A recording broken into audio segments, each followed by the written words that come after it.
So, there I am. Where's my camera all the way back? We were talking about structuring neural networks, and I was starting to talk about how to reconceptualize this. I just thought I'd do a little bit more. I'm going to a meeting in 20 minutes, but I've written this up so many pieces of paper now, and I'm going to write it again. What is this thing that I'm calling network calculus? It's the question of how do we write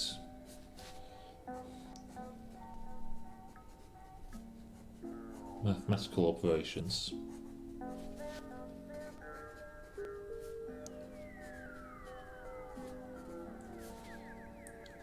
with a minimal network.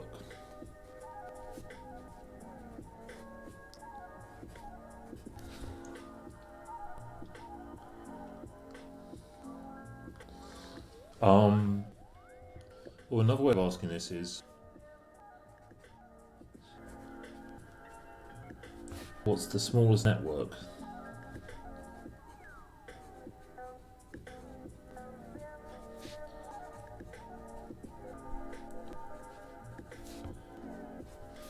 to solve a given task?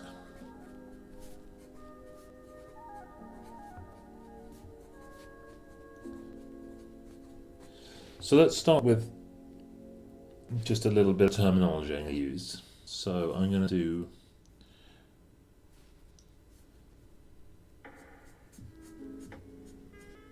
these regions are regions which we're just writing down a value.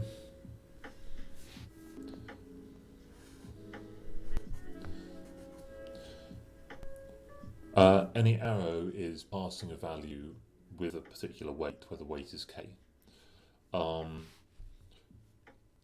I'm going to use the edge cases because they come up a lot of this is k equals 1. This is k equals minus 1. And obviously for those designs look like a plus and a minus. If k ever equals 0, we just don't need to draw that look. Then the final piece we'll be using is functions that look like this, where this means we're going to apply the function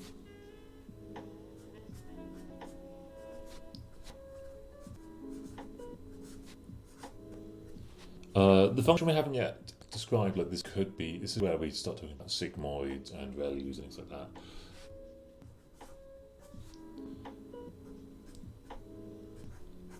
We're going to apply this function to, let's call them the net inputs x. So, and then that will obviously give us an output. In this case, it would be g of ka alpha. We're really pushing it for space here. Let's go this way. G of ka, comma, alpha. Sorry about this thing in the middle. Cannot be held.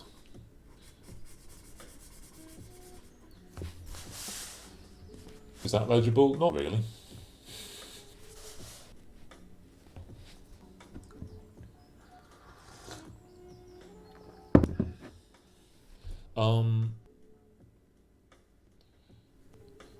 So this is enough kind of relatively basic language to build any network.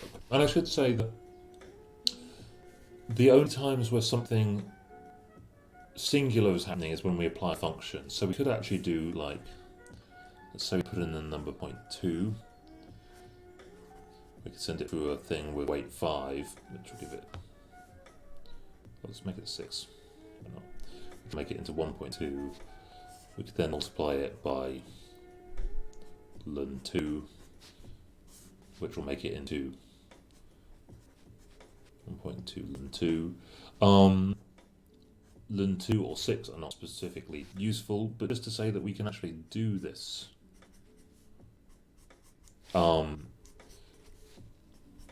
Multiplying and writing down the values as much as we want, because obviously this is equivalent to just doing one operation. But sometimes it will be useful to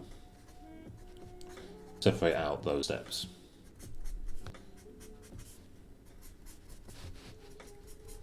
But when we put something for a function, like let's say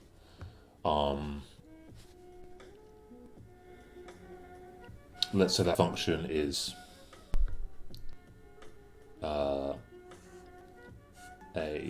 step function where the step lives at alpha, goes from 0 to 1. So if I put this is our g of x alpha. If I put through g of 1.2 ln2 and an alpha of 1. Is 1.2 ln2 over 1? Who knows? Luckily I can Google it. No, it's not. Which is g of 0.83 versus an alpha of 1, so because x is less than alpha, it's going to be equal to 0. I've just realised you can't see all that. Apologies.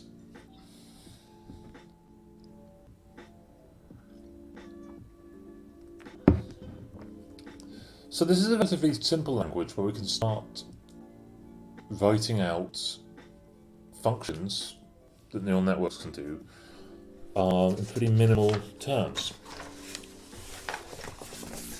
Now, before we get started, it's time now to talk about what our function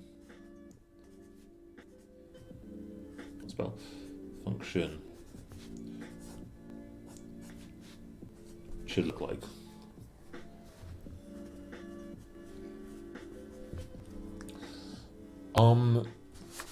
Come on, focus camera. Now there's loads of choices here. We can have a sigmoid,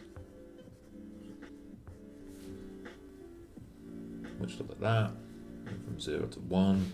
We can have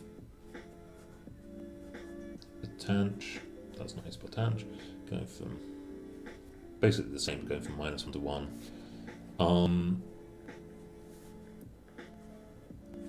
Where alpha is pretty much in the center.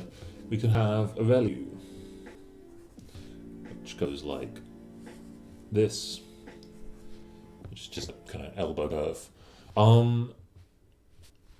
For everything I'm talking about at the moment, I'd love to come back and talk more about when we might use different ones. I'm going to talk about everything in terms of the swish function, which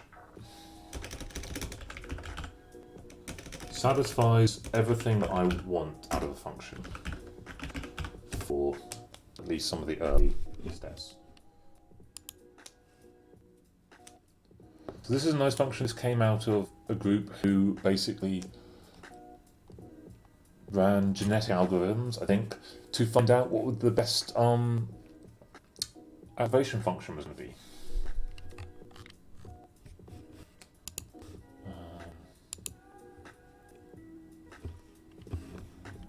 I think this is the paper here by Prajit Ramachandran, Bharat Zoff, and Kwok Verley. If you want to find that easily, Zoff is spelled Z-O-P-H and Lay is spelled L-E. I think that'll probably be enough. We'll just search swish, that's all I put into Google.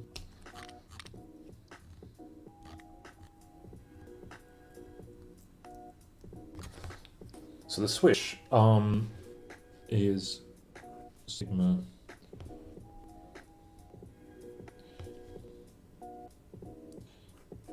x alpha is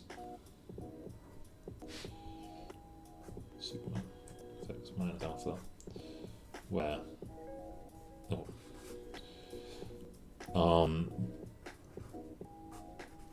where sigma goes like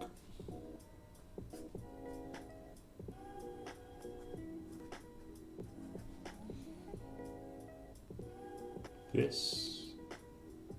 No, sorry, goes like this. So it's oh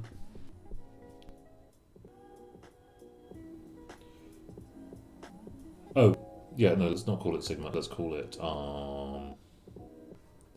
epsilon. I don't know what people tend to call it, because sigma is often used for a sigmoid, which is here, and this is just z times the sigmoid of z.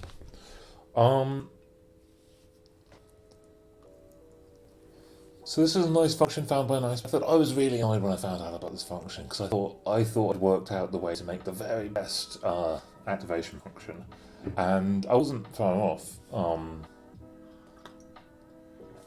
This does work slightly better for various reasons. Actually, I don't know perfectly, but as so often happens, I was scooped by the past and people had already thought of this. So what's good about this function? Well, firstly, what does it look like? It looks like this. Here are our axes. I don't know what I've dotted them. That's crazy. Obviously, let's try that again.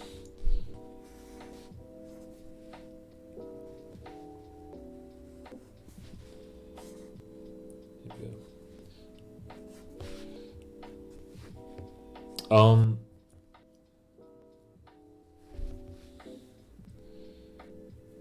It basically looks like a smooth value.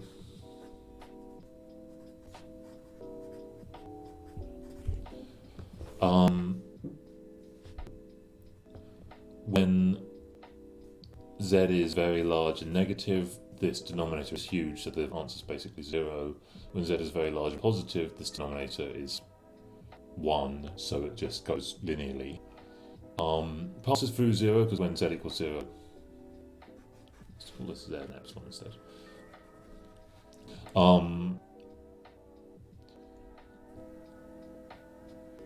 That is 0, and you've got this little negative bit where this number is non-zero, the denominator is non-zero, and this is a negative number.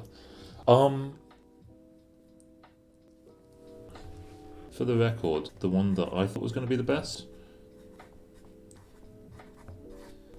was the integral of sigmoid, which is just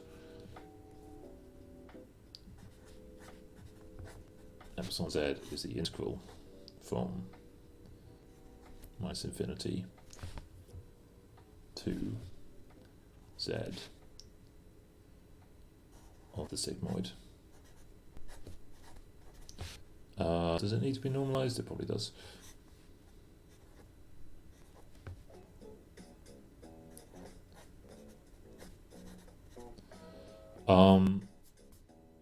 Wait, maybe that it cannot be normalized. Yeah. This is unbound. But the reason I wanted this was because there's 3 important properties of both of these. This is a side note.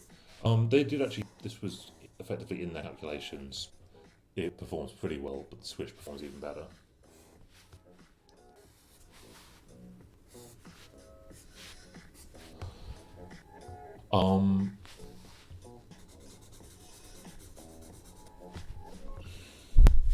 It has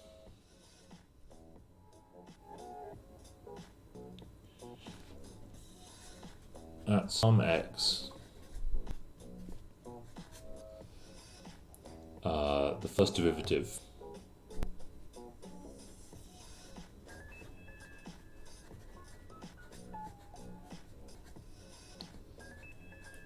is arbitrarily larger than what I'm going to call the 0th derivative.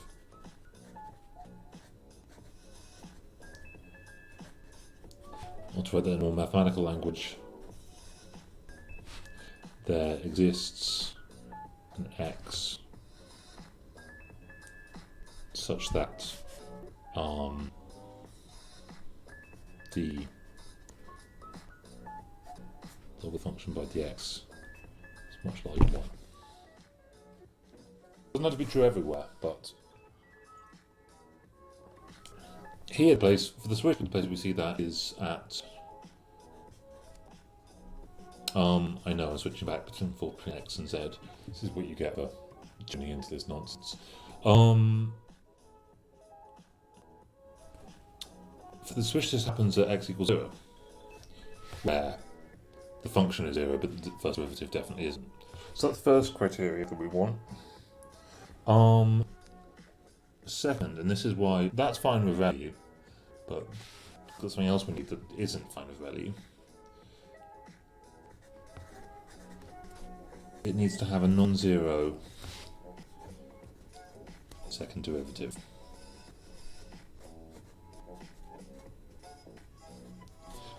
I think we can see that's true just by looking at it, but let's actually work it out. Like, what is epsilon z is z over 1 plus e to the minus z.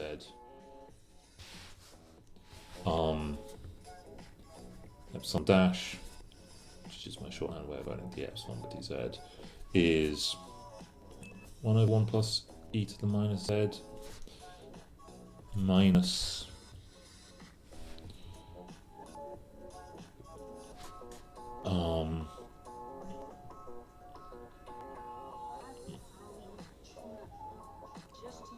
minus e to the minus z over 1 plus e to the minus z all squared.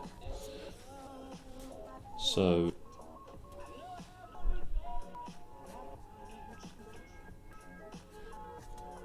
all of that all squared. Then we need to calculate that. That ends up being a plus.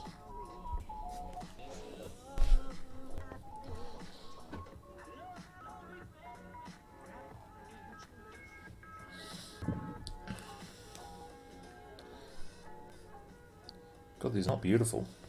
Another way of looking at this is that it is epsilon over z minus epsilon squared e to the minus z. Oh, the minuses cancel out again. Again, over z.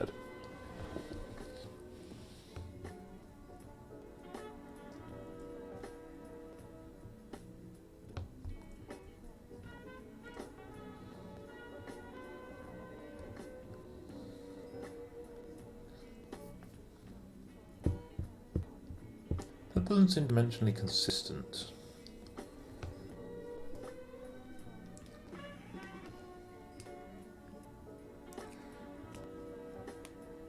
Oh, it is because I've actually made z a I should do this again with some alpha z so that alpha can have dimensions of 1 over length. Anyway, I'm just gonna. I think I'm getting a bit sloppy at this point. I'm just gonna say that this is greater than 0. Again, just for some z.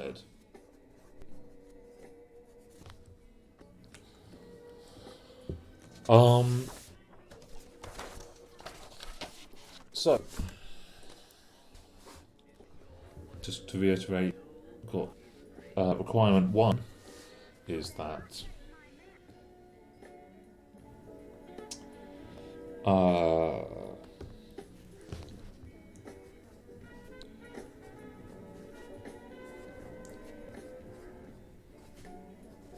this is true. We also need that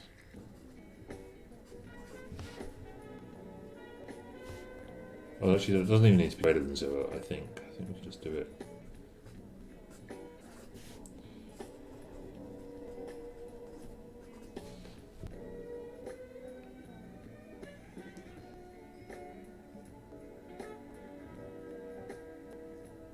And finally, we also need, and this is where it's a little bit tricky,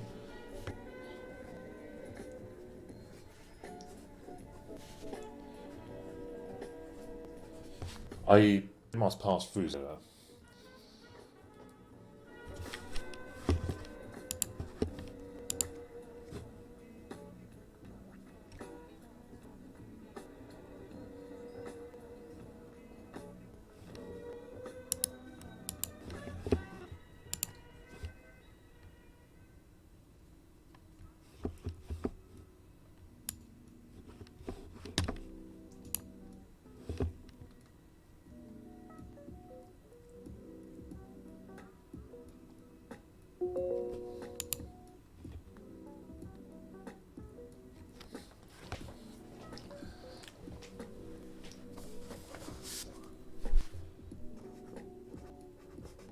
So this is the requirement on an activation function.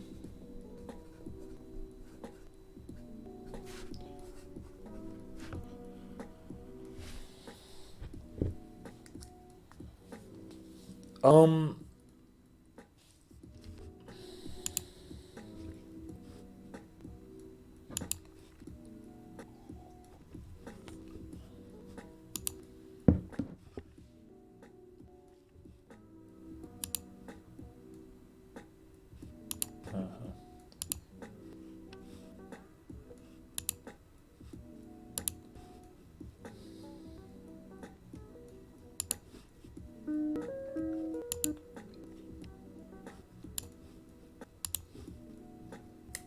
just, is that enough? So, there we go.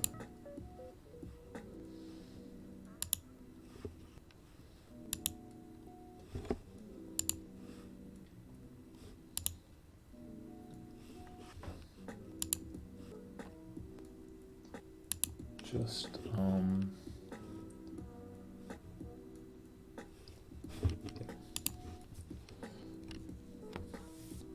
cool. Just setting up for this meeting that I'm about to go into.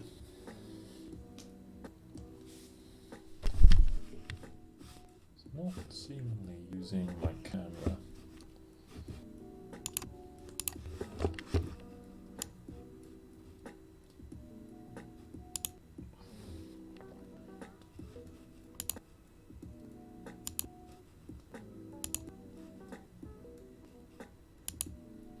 Okay, so that one's working.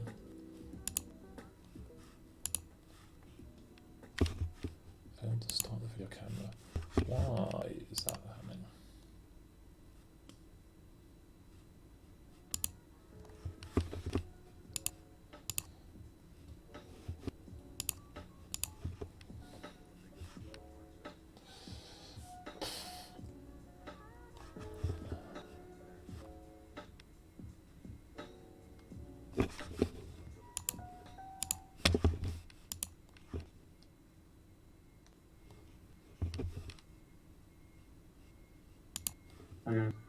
Hey.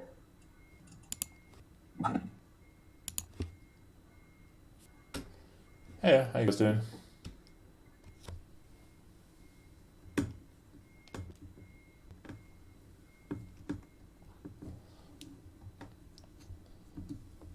Oh, god damn it. I have an incredibly complex multi-camera setup and none of them work.